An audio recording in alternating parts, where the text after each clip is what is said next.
आज आप संघर्ष के पथ पर हैं और आपको राजपथ तक पहुंचना है। इसके लिए आवश्यक है कि आप इस मंच पर बैठे हुए जो चार महत्वपूर्ण लोग हैं, इनमें आपके पास कविवर उदय प्रताप जी जैसी चिंतना होनी चाहिए, आपके पास मुलायम सिंह यादव जी जैसा संघर्ष होना चाहिए, आपके पास प्रोफेसर राम गोपाल जी जैसी योजना होनी चाहिए और आपके पास अखिलेश यादव जैसा उत्साह होना चाहिए, तब जाकर आप आए। तो मेरी शुभकामनाएं प्रोफेसर साहब को हैं। मुझे कहा गया है कि मैं लाइनें सुना दूं और ये प्रमोद तिवारी जी का आदेश है और ये कांग्रेसी लोग हैं, ये मान अपमान भूलते नहीं है, मुझे पता है। और कुछ पता नहीं है इस देश में किस दिन क्या हो जाए, तो और हमको तो बिना पार्टी के जीना है अभी, तो इसलिए इनकी बात मान लेनी चाहिए। और वैसे भी बेचारे ये और हम दो ही ब्राह्मण है, कौन सुन रहा है हमारी, तो हम एक दूसरे की सुन लेते हैं थोड़ा सा, इतना ऐसा भी है। निवेदन करता हूं। हाँ, अब ये है हमारा छोटा भाई, ये भी मौजूद है। तू तो अब समाजवादी हो गया है पूरा पक्का वाला। प्रोफेसर साहब ने 75 वर्ष बिताए हैं। मैं एक छोटा सा गीत आपको सुना देता हूं। जब आप सार्वजनिक जीवन में होते हैं, जब आप राजनीतिक जीवन में होते हैं, तो जो लोग आपको मिलते हैं उनके विषय में आपको पता नहीं होता है कि ये शत्रु हैं या मित्र हैं। इसमें कई बार धोखा खा जाते हैं। मैं भोगा हुआ बता रहा हूं, मुझे भी नहीं पता था। तो आपको पता नहीं चलता है कि लोगों का रास्ता क्या है, लोग आपको प्रयोग कर रहे हैं या आप उन्हें प्रयोग कर रहे हैं। धीमे धीमे राजनीति सिखाती है, अनुभव सिखाता। तो मैंने एक गीत लिखा था उस अनुभव पर, छोटा सा गीत है, सुन लीजिए। अवसर नहीं है लेकिन इच्छा है, सबका मन है, तो मैं प्रोफेसर साहब आपके लिए विशेष रूप से सुना देता हूं, सुनेगा। और ये उनके तो जीवन का सार है, प्रोफेसर राम गोपाल जी के, और हमारे जो युवा नेता हैं अखिलेश जी, उनके काम आएगा ये। कि इतनी रंग बिरंगी ही दुनिया, इतनी रंग बिरंगी ही दुनिया दो आंखों में कैसे आए। इतनी रंग बिरंगी ही दुनिया दो आंखों में कैसे आए। हमसे पूछो इतने अनुभव एक कंठ से कैसे गाए। इतनी रंग बिरंगी, तालियां ही पेमेंट हैं, ध्यान रखिएगा। इतनी रंग बिरंगी ही दुनिया दो। हमारे गुरु डॉक्टर कुंवर बेचैन साहब दिवंगत हो गए कोरोना में, उनका एक शेर था, मैं फिर वहीं लौट आया। मुझे उस दृश्य ने बड़ा अभिभूत किया, कल भी अभिभूत किया, जब नेताजी जनता से कह रहे थे कि आप मनाओ बर्थडे, मैं आपकी बर्थडे में आऊंगा। बड़प्पन पदों से नहीं होता, बड़प्पन अंदर होता है। कुंवर जी का शेर है कि मैं कई बड़े लोगों की नीचाई से वाकिफ हूं, और मैं तो हूं ही।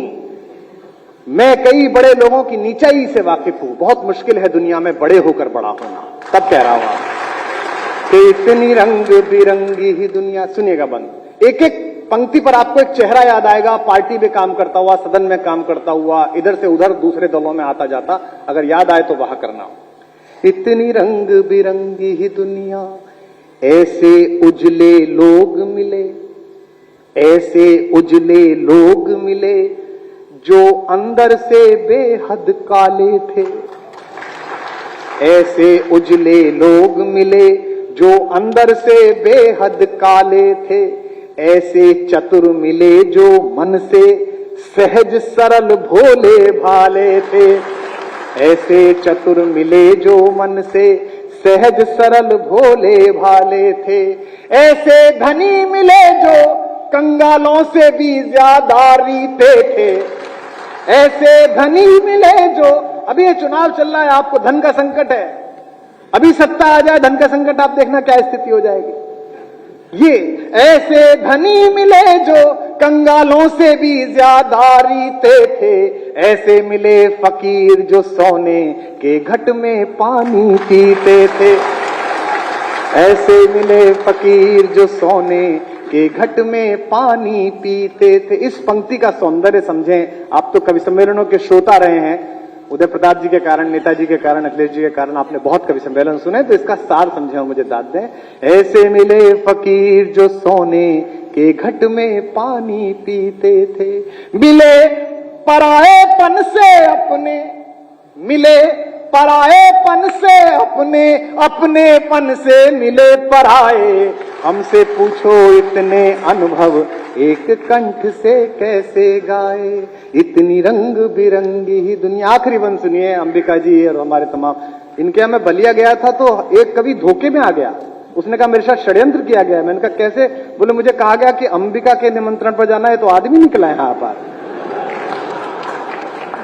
हमसे पूछो इतने अनुभव, एक कंठ से कैसे।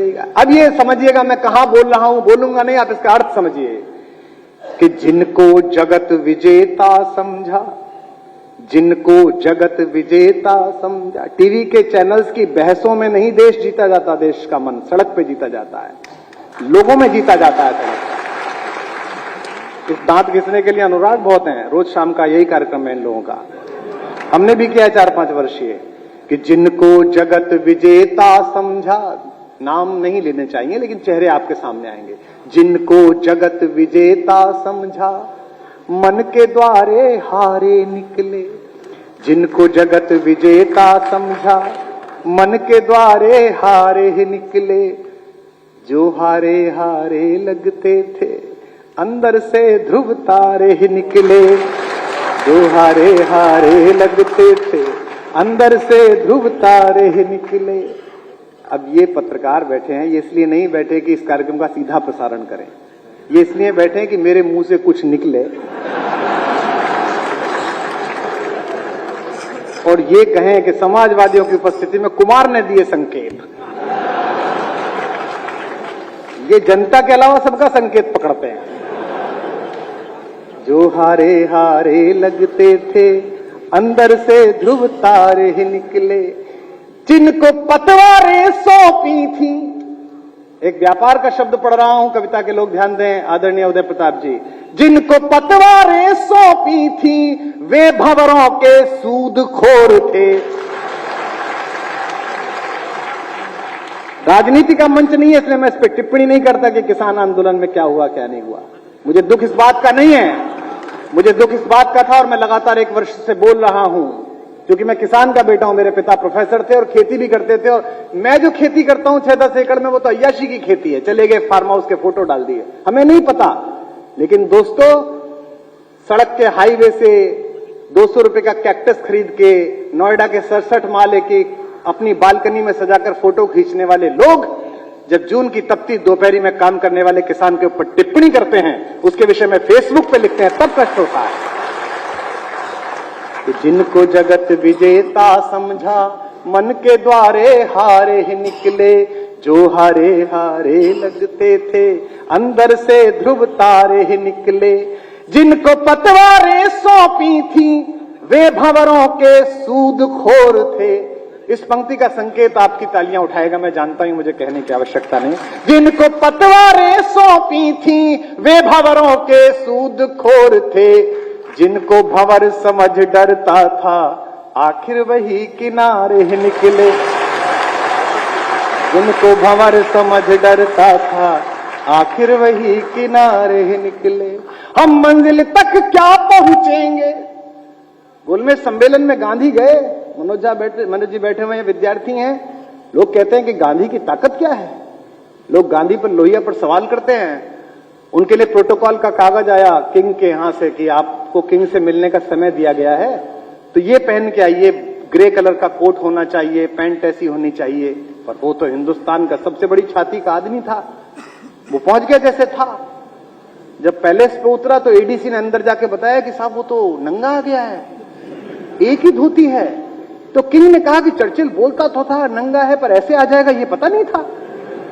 तो एडीसी ने कहा साहब बुलाऊं कि भेज दूं? बोले नहीं, बुलाओ। लोग पूछते हैं कि गांधी की ताकत क्या है, लोग पूछते हैं गांधी की हिम्मत क्या है। मैं नेताजी की उपस्थिति में यह बात कह रहा हूं। किंग ने पहला सवाल पूछा, और किंग का मतलब आज का बोरिस जॉनसन नहीं था, 2/3 दुनिया पर राज करने वाले आदमी का नाम किंग होता था। किंग ने पूछा, well mister Gandhi, where are your clothes? तुम्हारे कपड़े कहां गए? बिना झिझके हिंदुस्तान की उस सबसे बड़ी छाती के आदमी ने प्रदेश की जमीन पर अपने सबसे बड़े राजा के सामने कहा, नॉट इवन माइन, केवल मेरे नहीं, पूरे हिंदुस्तान के कपड़े तो आपने चुरा कर पहन लिए हुजूर।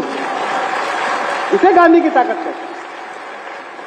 जिनको भंवर समझ डरता था, आखिर आपके चाचा की प्रशंसा के लिए किसी के दादा को गाली देना कहां तक संभव है यार। आप चाचा की तारीफ करो। आप जिनको भंवर समझ डरता था, आखिर वही किनारे ही निकले। हम मंजिल तक क्या पहुंचेंगे, इस पीड़ा को स्वीकार करें और मुझे विदा दें। हम मंजिल तक कैसे पहुंचे जिनको खुद रास्ता भटकाए, हमसे पूछो इतने अनुभव एक कंठ से कैसे गाए। बहुत आभार, बहुत धन्यवाद।